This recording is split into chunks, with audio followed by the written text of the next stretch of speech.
জ্যান্ত পাকাল, অরিজিনাল নদীর মাছ,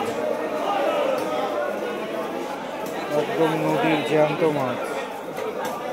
150 টাকা শ, 1500 টাকা কেজি। চাকদা মাছ বাজার ঢুকে এই প্রথম দোকানে এই দাদা বিক্রি করছে।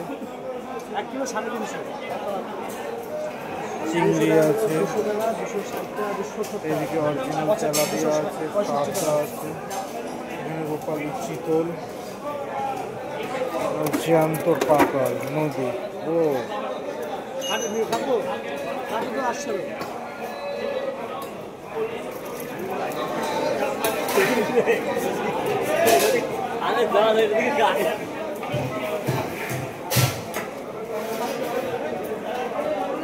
বাড়ি